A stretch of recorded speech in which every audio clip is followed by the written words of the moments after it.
सुनने के लिए तैयार है? हालेलुया। साथ वाले को हल्की सी कोनी मार के पूछे, तैयार है? Hallelujah, praise the Lord. मुझे लग रहा है आप लोग तैयार हैं।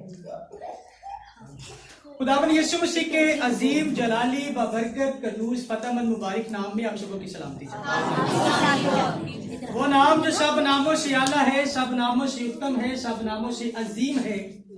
वो जो मेरी और आपकी मजबूत चट्टान मोहकम किला छिपने की जगह है, जिसे हम यीशु नासरी कहते हैं, जिसे हम अपना निजात दहिंदा कहते हैं, जिसे इस जहां का खालिक मालिक राजिक कहते हैं, उस खुदावंद यीशु मसीह के नाम से आप सबों की सलामती चाहते हैं। और उस खुदावंद मुख्ताल का, रब्बे जुल जलाल का, आसमानो जमीन के शाह, शाहों के शाह, अर्शे पाएगा, हाजते रवा, मुश्किल कुशा, वो जो मुश्किलों में मुश्किल कुशाई करता है, हाजतों में हाजत रवाई करता है, उस खुदावंद मुख्ताल का शुक्रिया अदा करते हैं, जिसने आज हम सबों को ये तौफीक बख्शी है कि हम मिलकर कलाम खुदा को सीख सके। और मैं एक और आप लोगों को बात बताता चलूं, शुरू में चंद बातें करना चाहता हूं, फिर हम कलाम खुदा की तरफ आएंगे।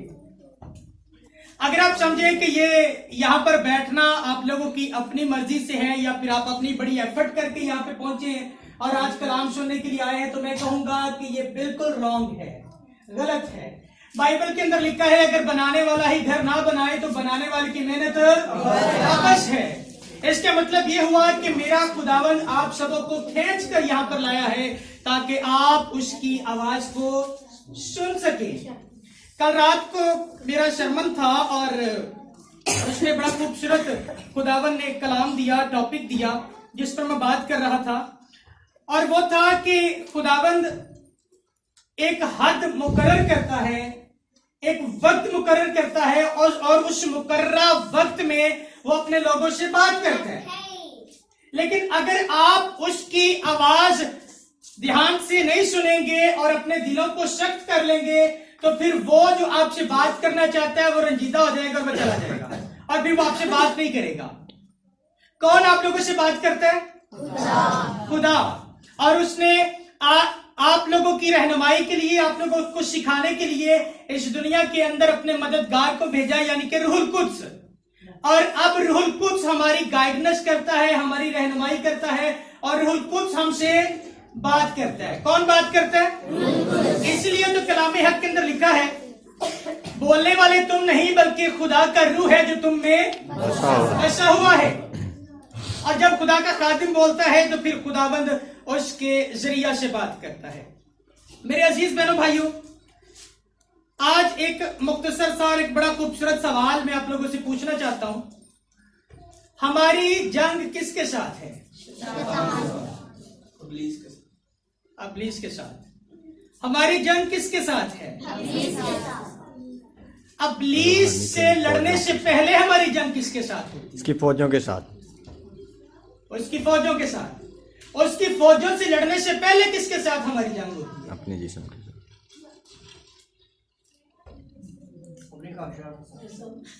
अपनी पहचान के साथ। हम सीखेंगे आज, ऐसे ही बोल के सीखेंगे। और अगर आज ये बातें समझ में आ गई, सादा सी बातें हैं, उम्मीद करता हूं डिप्टी वाला में रिवाइवल आएगा यीशु के फजल से। और उम्मीद करता हूं कलीसिया इतनी है कि चर्च भर सकता है। कुछ लोग नहीं आए, वजह क्या है? वजह वही है जो मैं सिखाने वाला हूं। ध्यान से सुननी है बातें। कलामी हक के अंदर लिखा है, एक हवाला पढ़ते हैं, फिर उस पर हम बातचीत करना शुरू करेंगे। इफिसियों की कलीसिया को पौलुस रसूल लिखते हैं, 6 चैप्टर की 10वीं आयत से मैं पढ़ना शुरू करूंगा। लेकिन इससे पहले मैं 12वीं आयत को पढ़ना चाहता हूं।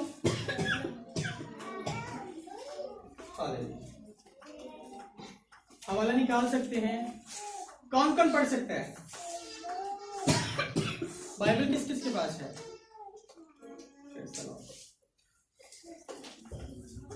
इफिसियों का खत और उसके 6 बाब की 12वीं आयत को मैं आप लोगों के सामने पढ़ने वाला हूं। लिखा है, क्योंकि हमें खून और गोश्त से कुश्ती नहीं करना है, बल्कि हुकूमत वालों और इख्तियार वालों और इस दुनिया की तारीकी के हाकिमों और शरारत की उन रूहानी फौजों से जो आसमानी मुकामों में हैं।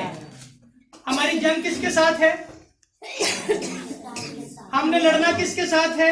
शरारत की रूहानी फौजों के साथ। हमारी जंग खून और गोश्त के साथ नहीं है। खून और गोश्त के साथ नहीं है। खून और गोश्त से मुराद ये है कि मैं और भाई जो हैं, अगर आपस में लड़े, भाई को पता हो कि ये मैं इसका दुश्मन हूं और मुझे पता हो कि भाई मेरे दुश्मन है, और मुझे अपने दुश्मन का पता है और मैं इसको मारूं, हलाक कर दूं और मैं खुश हो दूं, मैंने अपने दुश्मन को मार दिया। लेकिन बाइबल कहती है मेरी जंग इसके साथ तो है ही नहीं, खून और गोश्त के साथ तो है ही नहीं है। सुनिएगा, हेलो बाजी,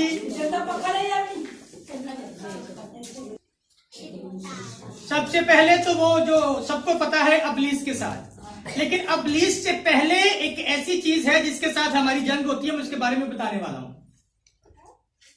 क्योंकि अगर उससे आप लोग फाइट करके जीत गए तो फिर अबलीस तो वैसे ही भाग जाएगा, वो लड़ेगा ही नहीं, वो लड़ेगा ही नहीं। अगर आप उस चीज से पहले लड़ लेंगे तो मैं अर्ज कर रहा हूं, खून और गोश्त के साथ हमारी लड़ाई नहीं है, बहन बहन की लड़ाई नहीं है, भाई भाई की लड़ाई नहीं है, बच्चों की और वालिदैन की लड़ाई क्योंकि गोश्त गोश्त के साथ नहीं लड़ता, क्योंकि गोश्त गोश्त का दुश्मन नहीं है। तो फिर हमारे घरों के अंदर क्या है? घरों के अंदर क्या है?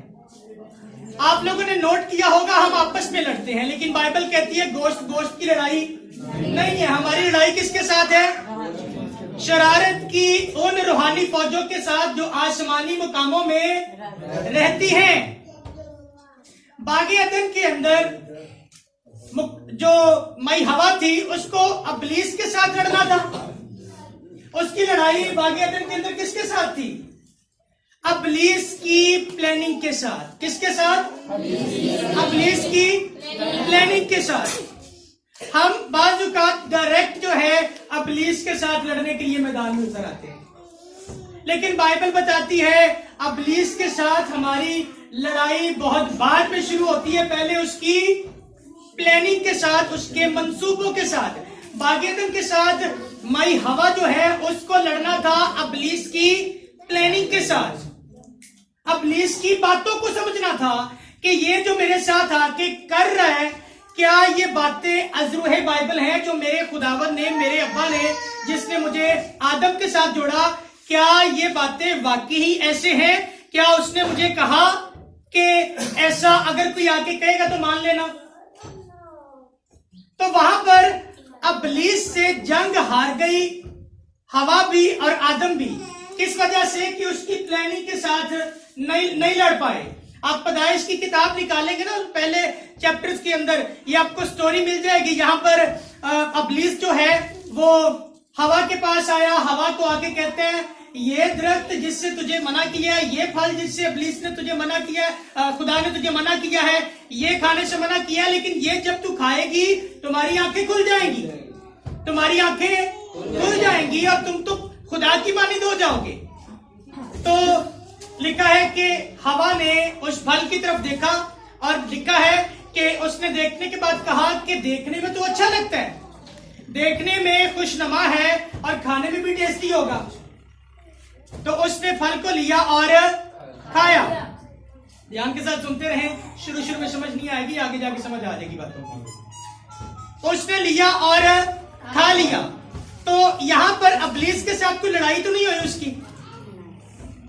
हवा और आदम अबलीस के साथ उन्होंने कोई फाइट तो नहीं की, बस उसकी प्लानिंग को समझना था, क्योंकि प्लानिंग के साथ जंग होती है। इसके जब हम इफ्तियों के खत की 10वीं आयत को पढ़ते हैं तो वहां पर लिखा है, गर्ज खुदावन में और उसकी कुदरत के जोर में मजबूत बनो, खुदा के सब हथियार बांध लो ताकि तुम अबलीस के मंसूबों के मुकाबला में कायम रह सको। अबलीस के मंसूबों के मुकाबला में कायम रह सको। अबलीस के मंसूबों के साथ उसने कहा लड़ना है, अबलीस की प्लानिंग के साथ लड़ना है। लेकिन हम तो लड़ते हैं अपनों के साथ, मोस्टली टाइम ऐसा होता है मियाँ बीवी की आपस में लड़ाई हो जाती है, बच्चों की अपने वालिदैन के साथ लड़ाई हो जाती है, लेकिन हम ये नहीं समझते कि ये लड़ाई करवाने वाला कौन है, इसके पीछे प्लानिंग किसकी है। क्या खुदावन चाहता है कि हम आपस में लड़े? खुदावन नहीं ना चाहता हम आपस में लड़े। तो इसका मतलब ये हुआ कि जब हम लड़ रहे होते हैं उसके पीछे जहन किसका होता है? इब्लीस का। अब हमने इब्लीस के साथ नहीं लड़ना बल्कि उसकी प्लानिंग के साथ लड़ना है। यही तो हम सीखने आए हैं, यही तो हम लोगों ने आज सीखना है कि अपने घरों के अंदर हम लोगों ने आपस में नहीं लड़ना। अरे बच्चे हो बेटा, ठीक है। इब्लीस की कोशिश होती है, गलतियों का खत पढ़ेंगे आप, 5वां चैप्टर पढ़ेंगे तो वहां पर लिखा है रूह के काम तो जाहिर है और फिर जिस्म के काम भी जाहिर हैं। और जिस्म के काम कौन से हैं?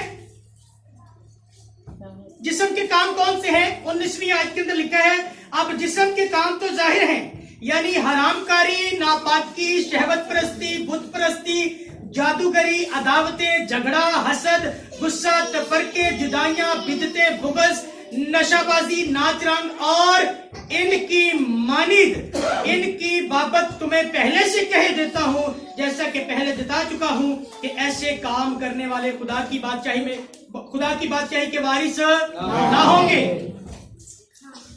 अब बात समझ में आ रही है लड़ना किसके साथ है? इब्लीस की प्लानिंग के साथ है। और इब्लीस की प्लानिंग किस में है? इब्लीस चाहता है हम हरामकारी करें, ये उसकी प्लानिंग है। इसको समझना है कि इब्लीस चाहता है, खुदावंद नहीं चाहता कि हम हरामकारी करें। इब्लीस चाहता है हम हमेशा नापाक रहें, नापाकी की हालत में रहें। क्या खुदावंद ऐसा चाहता है? नहीं चाहता। इब्लीस चाहता है हम शहवत परस्ती करें, मर्द के साथ, बीवी औरत के साथ। अभी ये बातें समझ में नहीं आएंगी, लेकिन इस पे बहुत बड़ी प्लानिंग हो रही है LGBT कम्युनिटी पे। बहुत जल्द इस पे हम एक सेमिनार करने वाले हैं, क्योंकि ऐसी बातें जब हम चर्च में करते हैं तो बाजुकात कलीसिया भी चीख उठती है और पास्टर साहबान भी कहते हैं कि ऐसी बातें ना करें क्योंकि चर्च है। लेकिन बाइबल के अंदर बाजुकात ऐसी बातें लिखी हुई हैं, गजल गजलात पढ़ते हैं तो ऐसी ऐसी बातें लिखी हैं पढ़ने को दिल नहीं करता। ये मेरे एक बॉस हैं ऑफिस में, उन्होंने एक दिन मुझे पास बुला लिया, कहने लगे कि अपना आरिफ साहब जरा बताइएगा ये गजल गजलात जो है ये मेरी समझ में नहीं आ रही, इसको जरा मुझे समझाइएगा ये क्या है। क्योंकि वहां पर दूल्हे और दुल्हन की बात की गई है, आशिक और मशूक को सामने रख के बात की गई है। सुलेमान बिन दाऊद ने ऐसे कुछ इस तरह से लिखा उसको, तो वो बातें समझ में नहीं आती। तो मैंने उसको फिर समझाया, मैंने कहा सर जी आप इसको कुछ इस तरह से पढ़ें, दूल्हा और दुल्हन, यानी कि दूल्हा हमारा खुदावंद यीशु मसीह है, दुल्हन उसकी कलीसिया है, और दूल्हे और दुल्हन का कॉन्सेप्ट देके उसने समझाने की कोशिश की है।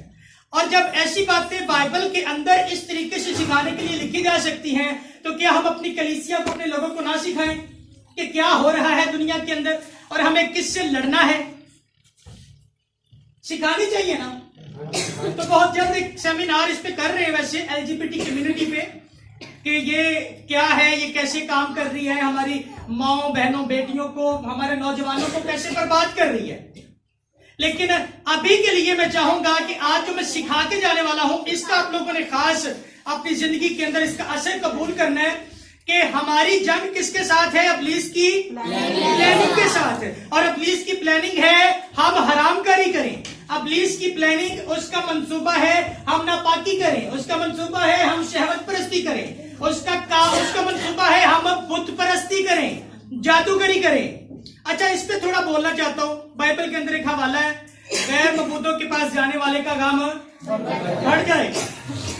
जो तमीज धागे करते हैं, जो बुत परस्ती करते हैं, बाबों को मानते हैं, कब्रों पे जाते हैं, बल्कि हाल ही में वो मुहर्रम गुजरे हैं, कुछ लोग तो बकायदा वो मट्टी डालने के लिए जाते हैं, दीवे बालने के लिए जाते हैं, बकायदा कब्रों की फिर से सफाई करने के लिए जाते हैं। लेकिन मेरी बहनों भाइयों, बाइबल के अंदर ऐसा कुछ नहीं है।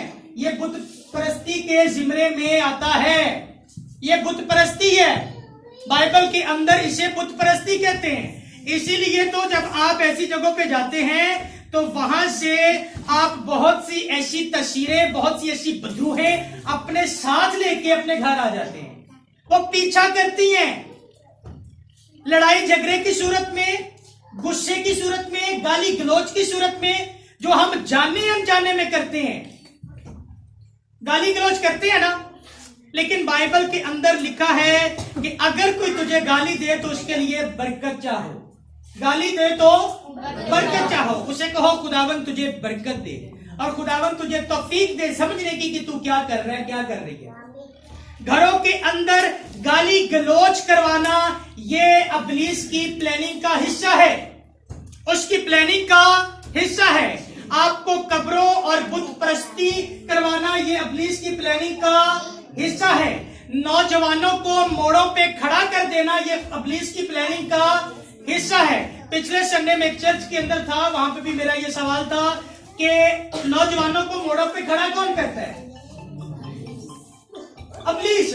मेरी एक बहन के साथ बात हो रही थी और वो बड़े गुस्से में थी। वो मुझे कहती होती है मैं हूं शिद्दत पसंद मसीही, इंतहा पसंद, जिन्हों तुसी पंजाबी च कह सकते हो दहशतगर्द। वो कहती मैं गई मसीहा की दहशतगर्द। मुझे गुस्सा आता है लोगों को देख के जब वो गलत करते हैं, और मुझे गुस्सा आता है उन नौजवान लोगों को देख के जब मोड़ों पे खड़े होते हैं और अपनी ही माओ बहनों बेटियों को ताड़ते हैं। पता भी होता है हमारे यहां से गुजरने हैं, लेकिन ये प्लानिंग किसकी है? शैतान की। आपका दिल नहीं करता। अगर आपका ताल्लुक, आपका रिलेशन, आपका रिश्ता रूह कुदस के साथ जुड़ा हुआ है ना, खुदा के साथ जुड़ा हुआ है, यकीन जाने आपका दिल मोड़ों पे खड़ा होने को नहीं करेगा, बल्कि जो खड़े होते हैं उनको भी जाके आपका दिल करेगा कि मना करें कि मेरे भाई ये आपकी प्लेस नहीं है। ज़बूर की किताब पहली किताब के अंदर लिखा है, पहले चैप्टर के अंदर लिखा है कि शरीरों की राह पर नहीं चलना, ठट्ठाबाजों की महफिल में खड़े नहीं होना। तो महफिलों में, ऐसी महफिलों में क्या होता है? जुगतबाजी, एक दूसरे की जो है वो चुगलियां, ऐसे ही होता है ना। वो चार भैना इकट्ठियां हो जाए, वहां पे भी यही होता है। अपने अपने घर की, अपनी नोवा दी, अपने अगले पिछले दी उत्थे जाके दे दसनियां है। लेकिन क्या खुदावन चाहता है कि हम ऐसा करें? कौन चाहता है? इब्लीस चाहता है कि हम ऐसा करें, क्योंकि ये प्लानिंग किसकी है?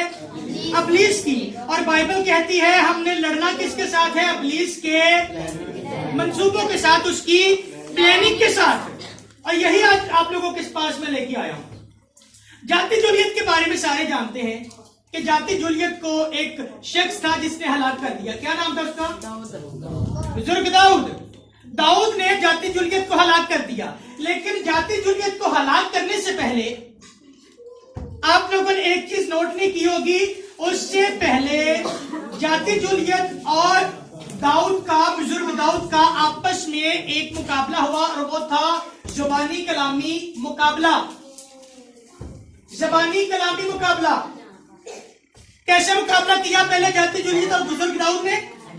ज़बानी कलामी, बातों से। जाति जूलियत कहता है ये बच्चा मुझे मारेगा। जाति जूलियत कहता है कि ये बच्चा मुझे मारेगा। तो आगे से बुजुर्ग दाऊद कहते हैं कि मैं आज ही तेरा सर जो है वो धड़ से जुदा करके अपने पांव में ले आऊंगा। ये एक मुकालमा हुआ, एक जंग हुई पहले, क्योंकि यहाँ पर पहले इब्लीस की प्लानिंग के साथ जंग होती है, और इब्लीस चाहता है कि किसी न किसी तरह से हमें हलाक करे, हमें मार डाले। सोचों में जंग हो रही होती है, आपके जहन के अंदर जंग चल रही होती है। मैं ये करूं या ना करूं, मैं यहाँ पे जाऊं या ना जाऊं, मैं ऐसा बोलूं या ना बोलूं। ये पहले आपकी सोच में ये चीजें चल रही होती है कि मैं ऐसा करूं या ना करूं। लेकिन जब आप उस सोच को रिजेक्ट करके वो कर देते हैं जिससे बाइबल मना करती है, तो मेरे अजीज बहनों भाइयों, फिर बाइबल के अंदर लिखा है सजाएं मिलती हैं। फिर हमें सजाएं मिलती हैं। हमारे घरों के अंदर बीमारियां, हमारी जिंदगियों के अंदर ऐसी ऐसी चीजें आ जाती हैं जिनका फिर हम मुकाबला नहीं कर पाते, और फिर हम भागते हैं खुदावंद की तरफ, यीशु की तरफ। हालांकि वो सारी चीजें हमने खुद ही इकट्ठी की होती है, जगह ब जगह से उन तस्वीरों को इकट्ठा किया होता है। अच्छा, घरों में बीमारी किस किस की है? सुनिएगा बहनों जरा। कोई घर में बीमार है? यहाँ पे कोई बीमार है? कोई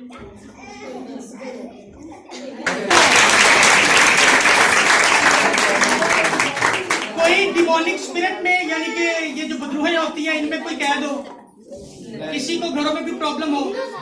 हालेलुया, फिर से जोरदार तालियां।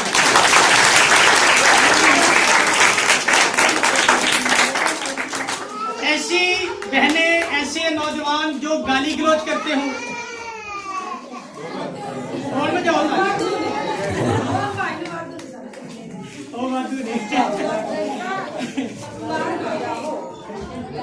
बीमार कोई नहीं है और रोहानी बाइबल बीमार किसको कहती है? अच्छा सुनिएगा, एक बात आप लोगों को समझा के बाइबल बीमार किसको कहती है? बागी अदम के अंदर आदम से कहा गया अगर तू शरक का फल खाएगा तो मर जाएगा। क्या वो जिस्मानी तौर पर मर गया?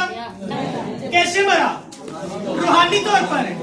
तो बीमारी किसको लगती है? सबसे पहले हमारी रूह को, जिस्म को बाद में लगती है, पहले किसको लगती है? आप बताएं कितने बीमार हैं यहाँ पे?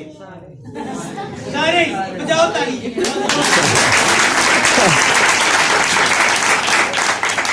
कुछ लोग समझते हैं मेरी उंगली सलामत है, मेरा फेस खूबसूरत है, मैं तंदुरुस्त तवाना घर च तेरा मतलब खाना मिलता पे है, ते मेरी जिंदगी बहुत अच्छी गुजरती पई है। ऐसे ही है ना? लेकिन बाइबल ऐसी जिंदगी गुजारने वाले लोगों के बारे में कुछ कहती है, क्योंकि ऐसी जिंदगी खुदावन के लोग जो है वो नहीं गुजारते कि वो सिर्फ और सिर्फ तंदुरुस्त तवाना अपनी खूबसूरती और अपने जिस्म को मेंटेन करने में गुजार दे। बाइबल कहती है ऊपर हिसाब किसका होना है?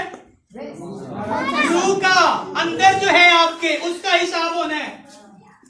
इसलिए इब्लीस को आपके जिस्म से कोई लेना देना नहीं है, आपके जिस्म से कोई लेना देना नहीं है, आपकी रूह से लेना देना है। वो आप तानू तंदुरुस्त तवाना रखदा है ताकि तुसी उनका काम करते रहो। उसका काम क्या है? नहीं, इब्लीस का काम क्या है? इब्लीस का काम है गाली निकलवाना, इब्लीस का काम है शहवत परस्ती करवाना, इब्लीस का काम है मेरे अजीज बहनों भाइयों आप लोगों को हमेशा नापाक रखना। इब्लीस का काम है आप लोगों को नशे की हालत में मुब्तला कर देना। इब्लीस का काम है आप लोगों के अंदर गुस्सा भर देना। इब्लीस का काम है तफरके और जुदाइयां, मां बेटी नू आपस च कट्ठिया नहीं रहन देना, नो नू ते सस नू कट्ठिया नहीं रहन देना, बच्चियां नू ते वालिदैन नू आपस च कट्ठिया नहीं रहन देना, तफरके पवाना, जुदाइयां पवाना। ते तुसी समझदे हो असीं तंदुरुस्त तवाना, असीं हसदे खेडदे फिरदे हैं, लेकिन ये बीमारियां हैं आप लोगों के अंदर जिन्हें आप लोगों ने अपनी जिंदगी से निकालना है। मैं बड़ी जगहों पर जब सच्चाई बयान करना शुरू करता हूँ, यकीन जाने लोग बंद करवा देते हैं। पुलपट पे खड़ा हुआ मैं इस बात को एक्सप्लेन कर रहा हूँ, इसलिए अब जाके किसी ने मशवरा दिया यूट्यूब पे चैनल बना लो, वहां पे कोई मना नहीं करेगा, क्योंकि कुछ ऐसे लोग होते हैं जो सुनना चाह रहे होते हैं लेकिन दूसरों की वजह से जिनकी तस्वीरें बीच में उबाला लेना शुरू कर देती है ना, वो उभरना शुरू कर देती हैं, वो बंद करवा देते हैं। बंद करें। ये 2 संडे पहले जुमे को सियालकोट में था, वहां पे पीछे से लोगों ने बंद करवा दिया। 1 घंटे का मैंने टाइम मांगा था, आधा घंटा हुआ तो उन्होंने बंद करवा दिया। कैथलिक के कुछ लोग थे, उन्होंने चीखे मारना शुरू कर दी। हालांकि मुझे किसी से कोई प्रॉब्लम नहीं होती, जो मर्जी जिस मर्जी मिशन मुशन से है, मुझे कोई लेना देना नहीं है, लेकिन सच्चाई तो सुनो ना। यूहन्ना की इंजील उसके 8वें बाब की 32वीं आयत के अंदर लिखा है, सच्चाई की तलाश करो तो सच्चाई तुम्हें मिल जाएगी, आजाद करेगी। ठीक है, you will be know the truth and truth will be set you free. सच्चाई को जानो, सच्चाई तुम्हें आजाद करेगी। तो जब हम सच्चाई बयान करना शुरू करते हैं ना, तो अंदर ही अंदर लोग उड़ना शुरू हो जाते हैं, बड़ा गुस्सा दबा के बैठे होते हैं। कुछ लोग ऐसे होते हैं, वो कहते हैं पादरी बाहर निकल आए। मैं एक जगह से बाहर निकला, उन्होंने मेरी वाहवाही कर दी, उन्होंने कहा बंद कर जरा, तो बाहर आ गया। जब बाहर गया तो मोहल्ला, जब मीटिंग खत्म हुई, जब हम दूसरे तीसरे मोहल्ले में पहुंचे, उन्होंने रोक लिया, रोक के फिर वो गाली गलौज किया, तूने ये बातें की तो की क्यों? उनके जो कलाम के लिए है मैं करना सी मेरा फर्ज सी। मैंने यही कहा। भाई साजिद मेरे साथ थे, भाई साजिद थोड़े गर्म होना शुरू हुए। मैंने कहा कोई नहीं, बाइबल में लिखा है मेरे नाम से तुझे लोग लान तान करेंगे और तू मुबारक होगा। मैंने कहा मुबारक होने का टाइम है, परेशान क्यों हो रहा है, कर लेने दे इनको। तो बाजुकात ना अंदर हमारी अगर तस्वीरें होगी ना, तो जब हम सच्चाई को सुन रहे होते हैं ना, तो सच्चाई काटती है अंदर से। यीशु मसीह के पास कैंची है, वो काटता है अंदर से। लिखा है जिसे वो चाहता है ना कि वो मेरे लिए इस्तेमाल हो, वो उसकी क्या करता है, काट छाट करता है। तो काट छाट किसके साथ की जाती है? कैंची के साथ। कपड़ा काटोगे किसके साथ कटेगा? कैंची के साथ। एक दरख्त काटोगे किसके साथ कटेगा? कैंची के साथ। और जब कट लगता है दर्द होती है कि नहीं होती? तो सच्चाई जब सुनेंगे तो फिर भी दर्द होगी, क्योंकि आप वो चीजें कर रहे होते हैं और आपको अंदर ही अंदर गुस्सा आता है, पादरी साहब तो मेरे पीछे बैठे हैं तो मैं कर रहा हूं। पादरी साहब को कैसे पता चला कि मैं ये करता हूं? बाजुकात खुदावंद का शुक्र है उन लोगों के लिए जो बाद में आके मिलते हैं, कहते हैं पादरी साहब आज का कलाम मेरे लिए था।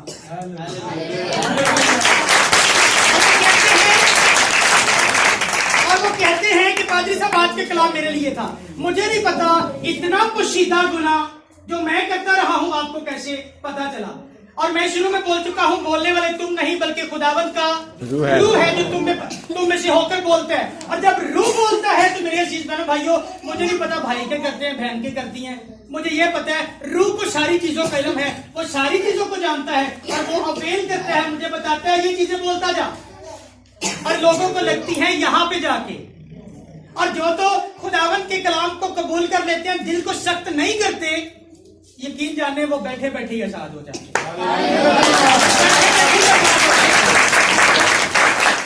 कुछ लोग इंतजार करते हैं आखिरी दुआ का कि आखिरी दुआ होगी, पादरी साहब एंड से दुआ करनगे ते मेरे जुए बंधन टूटणगे, मेरिया बीमारियां जाएंगियां, घर च लड़ाइयां झगड़ियां जाएंगियां। लेकिन मेरे अजीज बहनों भाइयों, इस बात को समझ लीजिए, आखिरी दुआ के अंदर कुछ नहीं है। बाइबल बताती है जब तू मेरी इबादत करेगा तो मैं तेरे रोटी और पानी पर बरकत दूंगा और तेरे बीच में से बीमारी को दूर करूंगा। तो किससे?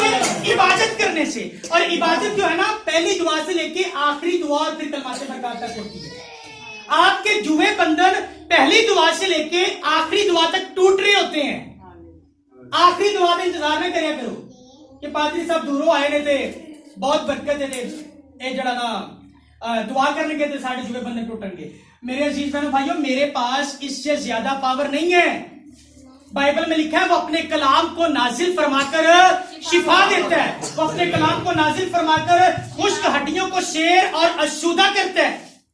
और वो अपने कलाम को नाजिल फरमाकर वो कलाम जो उसके हुस्न जमाल का आईना है, इस आईने के अंदर आपको देखने की तौफीक देता है कि देखो आप क्या हो, देखो अपने आप को इसके अंदर आप क्या हो, क्या आप इसके मुताबिक जिंदगी बसर कर रहे हैं।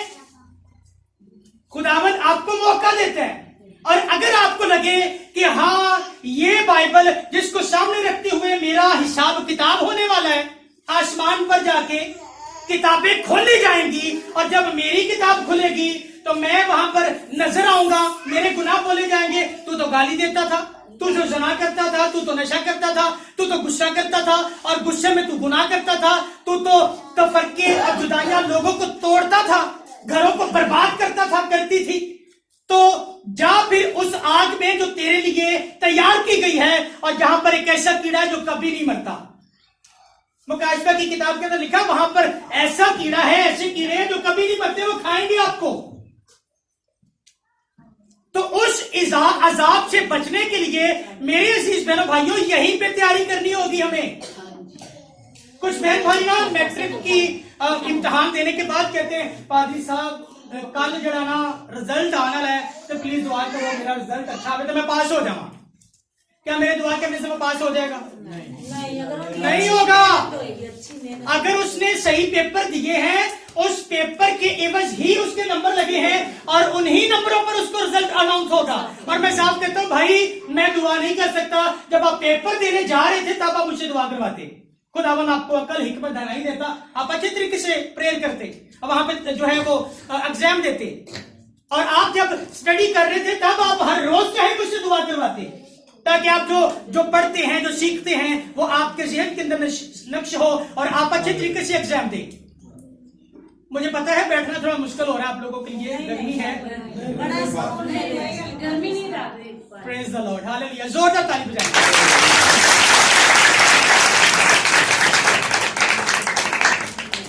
तो रिजल्ट अनाउंस हो जाता है आपके करने पे, जो आप लिखते हैं। आप लोगों का आसमान पे रिजल्ट अनाउंस होगा जो आप लोग यहाँ पे कर रहे हैं। अगर आप अबलीस की प्लानिंग को पूरा कर रहे हैं, अबलीस की प्लानिंग को पूरा कर रहे हैं, तो मेरे अजीज बहनों भाइयों, फिर रिजल्ट आप लोगों का यह निकलेगा, छड्डो ओथे जिथे अग ते गंधक दी झील है। समझ आ रही है? और अगर यहां पर अच्छे काम करेंगे तो फिर वो कहेगा, ऐ मेरे बाप के प्यारे लोगों, आओ उस मिराज में से हिस्सा लो जो बनाए आदम से तुम्हारे लिए तैयार की गई है। Hallelujah, hallelujah. तो हमें किस जगह पे जाना है? अच्छी जगह पे जाना है। लेकिन अच्छी जगह पे जाने के लिए अच्छे काम करना जरूरी है। ये बदन जो है ना, ये बदन, रोमियो का खत पढ़ेंगे 12वां चैप्टर, नहीं पढ़ेंगे, मैं वैसे हवाला कोड कर देता हूं, पढ़ लीजिएगा घर जाके।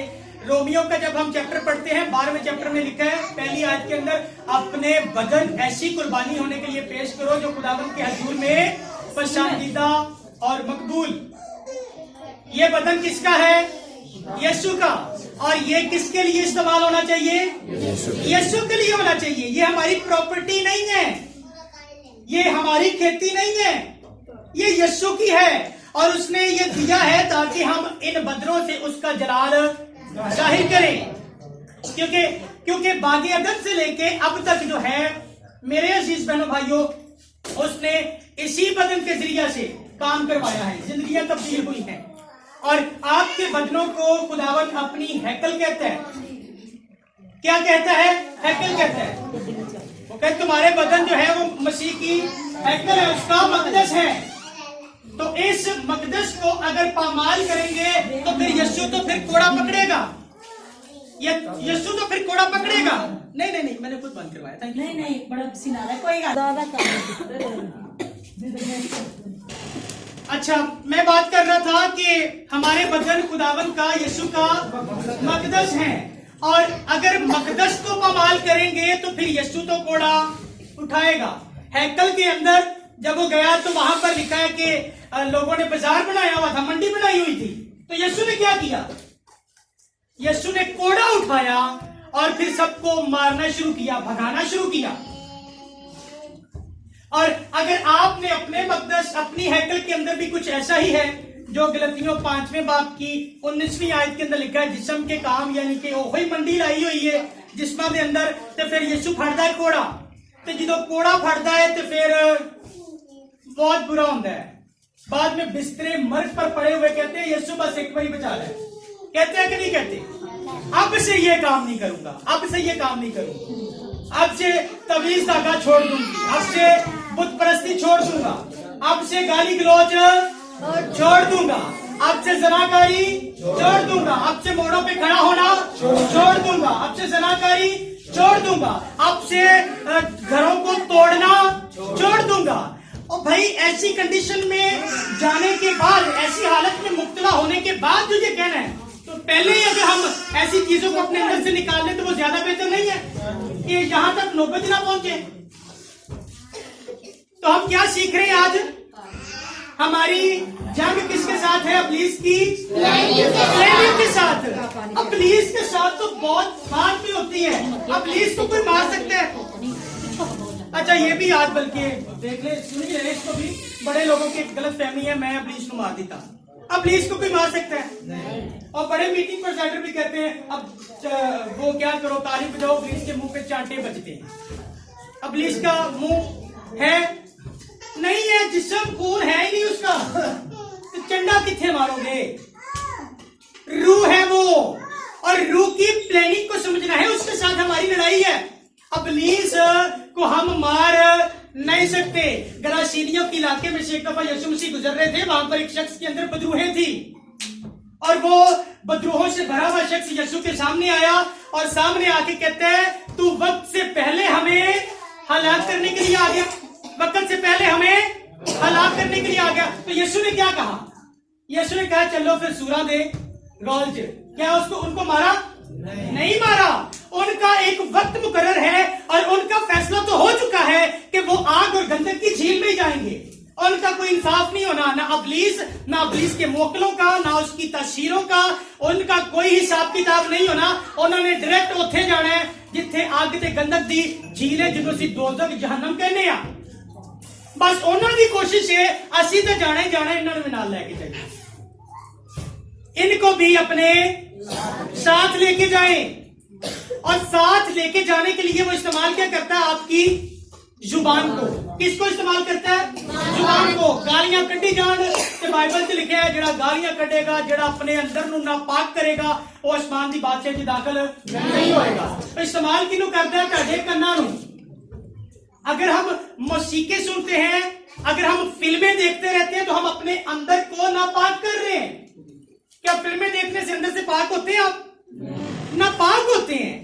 आजकल तो हर अच्छी बाजू का कुछ लोग कहते हैं मैं तो बड़ी सादा जी फिल्म देखी, मैंने उस तरह की फिल्म नहीं देखी। और इंडियन कोई भी फिल्म उठा लें, हर इंडियन फिल्म के अंदर एक आइटम सॉन्ग जरूर होता है, एक आइटम सॉन्ग जरूर होता है। और आइटम सॉन्ग के बारे में तुम बताना नहीं चाहता, कभी देख लीजिएगा, इतने वाहियात सॉन्ग होते हैं कि आप देखते देखते जज्बात मजरू होते हैं। यहां पर कुछ चलता है और फिर नींद में भी वो चीजें चल रही होती हैं, चर्च में बैठे हुए भी कुछ चीजें चल रही होती हैं, क्योंकि अपना मकदस किसी और को दिया हुआ है, अंदर जगह किसी और को दी हुई है, प्लानिंग किसी और की पूरी कर रहे हैं, कहना किसी और का मान रहे हैं। संडे के संडे आप लोग चर्च आते हैं और समझते हैं ऐसी बड़ा मार का मारे, ऐसे ही है ना? और समझते हैं संडे के संडे चर्च जाना हमें जन्नत में ले जाएगा। बाइबल के अंदर मेरे अजीज बहनों भाइयों, संडे के संडे चर्च जाना या फिर हफ्ते के हफ्ते चर्च जाना काफी नहीं है। बाइबल के अंदर मेरे अजीज बहनों भाइयों 24/7 यानी कि हफ्ते के 7 दिनों की हजूरी जाना है। हफ्ते के 7 दिन, Sunday Monday Tuesday Wednesday Thursday Friday Saturday Sunday तो फिर मंडे, रोज ही सुबह दोपहर शाम 3 टाइम खाना खाते हो ना? जिसम मजबूत होता है ना, ते रूह नूं किन्ने मजबूत करना है? नहीं, तुसी करना है, कोशिश तुसी करनी है, कुवत हो ही देगा। Praise the Lord. फैमिली जोरदार तारीफ जाओ। कुवत तुसी भी देनी है, यीशु भी देनी है आप लोगों को, लेकिन एफर्ट किसने करनी है? गलतियों के खत के अंदर लिखा है 5वें चैप्टर में ही, रूह जिस्म के खिलाफ और जिस्म रूह के खिलाफ मजामत करता है, यानी कि रूह और जिस्म की आपस में जंग होती है, आपस में दोनों की जंग होती है। अगर 2 पहलवान अखाड़े के अंदर उतारे जाए, जीतेगा कौन? जेड़ा ताकतवर होएगा। अगर जिस्म ताकतवर होएगा तो क्या ताड़ी रूह तो जीत सकेगा? नहीं जीतेगा। अगर रूह ताकतवर हुई तो क्या जिस्म साढ़े तो जीत सकता है? जिस्म दी ख्वाहिशां साढ़े तो जीत सकती ने? नहीं। तो रूह नू ताकतवर करना है, तो रूह नू ताकतवर करने वास्ते अपने अपने घरां दे अंदर मजबे कायम करने हैं। कितने मजबा कायम करना है? घर के अंदर। संडे से संडे चर्च जाना मोस्ट इंपोर्टेंट, बहुत जरूरी है, लेकिन 6 दिन अपने घर के अंदर खुदावंद दी हजूरी से जाना बहुत जरूरी है। और आखिरी एक सवाल पूछ के मैं वाइंड अप कर लगा, खत्म कर लगा, टाइम थोड़ा है। बीमारी किथे आ? घरां दे अंदर बीमारी किथे आ? लड़ाई झगड़ा किथे आ? ते अपना जिन्नियां भी तस्वीरां ने, बैड स्पिरिट बदुआ जड़ियां ने, किथे ने? घरां दे अंदर। अगर ये सारियां चीजां घरां दे अंदर ने तो साडा मजबा किथे होना चाहिए? घरां दे अंदर। अगर मेरे बाजू च दर्द है तो मैं लत दर्द की दवाई तो नहीं ला सकता। अगर प्रॉब्लम इत्थे आ तो मैनू इत्थे ही कुछ करना पेगा। ते प्रॉब्लम घरां च है तो फिर घर ही मजबा कायम करना होएगा। तुसी समझदे हो तवार दे तवार चर्च जाके असी बस ठीक है बाप दी ते कलाम दी मर्जी पूरी कर रहे हैं, लेकिन बाप चाहता है असी हफ्ते दे 7 दिन उनकी हजूरी च जाइए। किन्ने भैन भाई जिन्हें सुबह उठ के दुआ करते हैं? Praise the Lord. किन्ने भैन भाई जिन्हें रात को सोने तो पहले दुआ करते हैं? हालेलुया। और जरा औखा सवाल, किन्ने भैन भाई ने जिहड़े अपने खानदान को इकट्ठा करके पूरी फैमिली मिल के दुआ करते हैं? हालेलुया। भाई के लिए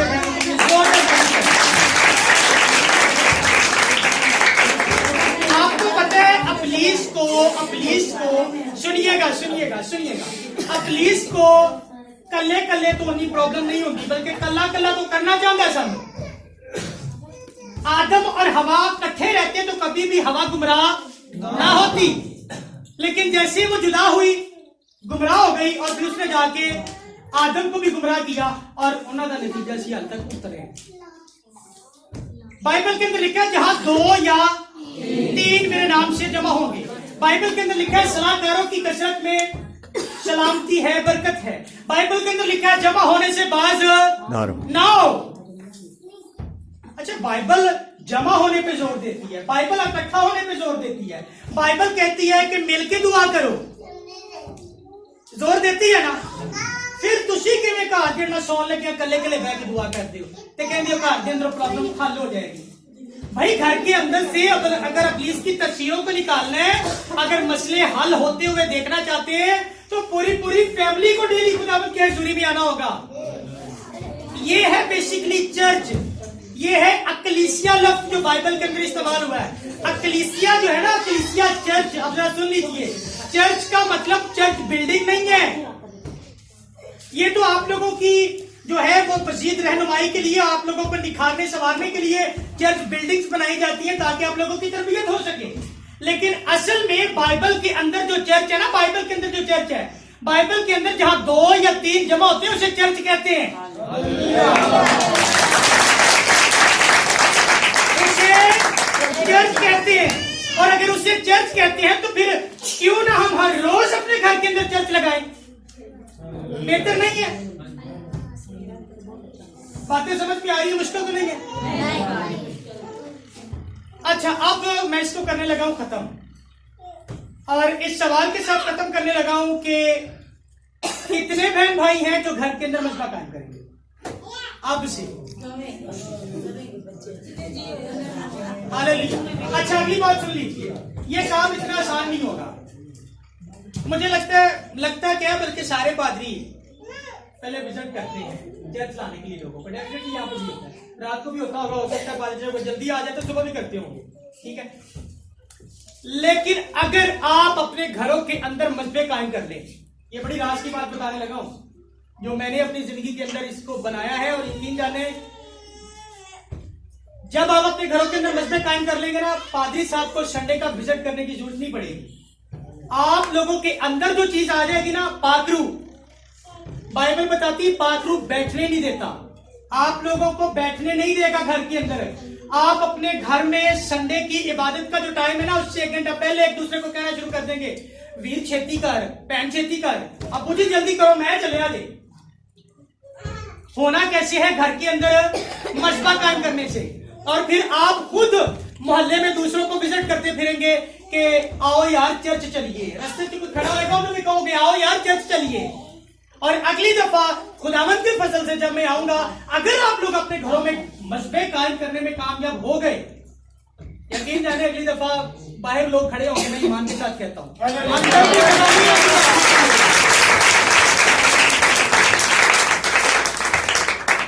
प्रॉब्लम ये है तुसी आदत ही नहीं पाई, खुदावंद की हजूरी च बैठ की आदत ही नहीं पाई। आधे घंटे की, 15 मिनट की, 20 मिनट की आदत डाली हुई है। कलाम सुनना 20 मिनट, उस बाद घड़ियां देखनी शुरू कर देनी है, ए गोडा चुक, ओ गोडा चुक, उस बाद काम घूमने शुरू कर देंगे ने, मैं ब्याह पे जाना है, मैं कीके पे जाना है, मैं इस तो बाद अगली इबादत भी जाना है। मतलब ये चीजें हमारी जिंदगी में, हमारे ज़हन में आना शुरू हो जाती हैं। पीछे वजह यह है हमने आदत ही नहीं डाली ज्यादा देर तक खुदावंद की हजूरी में बैठने की। और अगर आप परमानेंटली डेली उसकी हजूरी में आना शुरू कर देंगे, तो मैं अगर घंटा कलाम सुना के पूछांगे ना बंद कर दो, तुझे को पादरी साहब थोड़ा और सुना दो, मजा आ रहा है, बरकत मिल रही है, ईमान के साथ कह सकता हूं। इसलिए घरों के अंदर मसबे कायम करें, मियाँ बीवी मिलके दुआ करें, बच्चों को साथ में बिठाएं, और घर के अंदर मसबा कायम करना इतना आसान नहीं है। इसके लिए किसी एक शख्स को प्रॉपर जिम्मेदारी लेनी होगी। ये फॉर्मूला बता के जाने वाला हूं। आप सबने कहा, मोस्टली हाथ खड़े हुए हैं फैमिलीज के, कि हम अपने घरों में मसबे कायम करेंगे, लेकिन घर के अंदर मसबा कायम करना इतना आसान नहीं है। यार इतने संडे तो संडे चर्च आने लगे, पुलिस इंडिया प्लान ना करता तो चर्च नहीं आने देता, तो तुहानू घर के अंदर मसबा किवें कायम कर देगा। इसके लिए किसी एक बंदे को प्रॉपर जिम्मेदारी लेनी होगी कि मैं अपने घर में मसबा कायम करूंगा। क्योंकि उसके लिए आपको लामतान भी होना होगा, आपको बातें भी सुननी होगी, आपको बड़ी ऐसी चीजों का सामना करना होगा जो कि इब्लीस नहीं चाहेगा कि हम वो करें, और वो किसी ना किसी तरह से रोड़े अटकाएगा कि आप अपने घर के अंदर मजबा कायम न कर पाए, क्योंकि उसे पता है अगर आप अपने घर के अंदर मजबा कायम करने में कामयाब हो गए तो फिर उसका मजबा उखड़ जाएगा और उसे बाहर निकलना पड़ेगा। इसके लिए वो आपको अपने घर के अंदर मजबा कायम नहीं करने देगा। ये तो लिखी पड़ी बात। दूजा नहीं मानेगा, वो कहता महीने में ये काम पे जाना आना है। ऐसे ही प्रेज द लॉर्ड, ऐसे ही हर बंदा अपने अपने एक्सक्यूजेस बयान करेगा, अपने अपने बहाने दसेगा, मैं ये करना है, मैं वो करना है। लेकिन बाइबल बयान करती है उसने सबसे ज्यादा अफजल फजीलत सबसे पहला दर्जा किसको दिया? अपने कलाम को। कि फिर ऐसी अपने कमांड किस तरह दे सकते हैं? अपने घर के अंदर कोई एक टाइम मखसूस करे और उस टाइम पे आपको अपने कीमती से कीमती काम भी छोड़ने होंगे, और इसे कहते हैं मसीह के लिए कुर्बानी देना।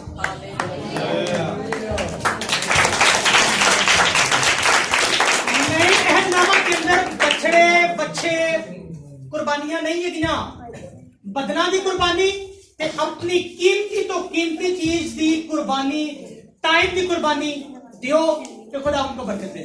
बड़ा आसान राज है बरकत लेना। तो इसके लिए घर के अंदर मसला कायम करना है। अच्छा, आप मुझे आखिरी सवाल का जवाब देके फिर इसको खत्म करूंगा। कितने बहन भाई हैं जो आपसे ये इरादा करते हैं कि मैं जिम्मेदारी उठाता हूं घर के अंदर मसला कायम करवाने की? Hallelujah, praise the Lord. दोनों का ही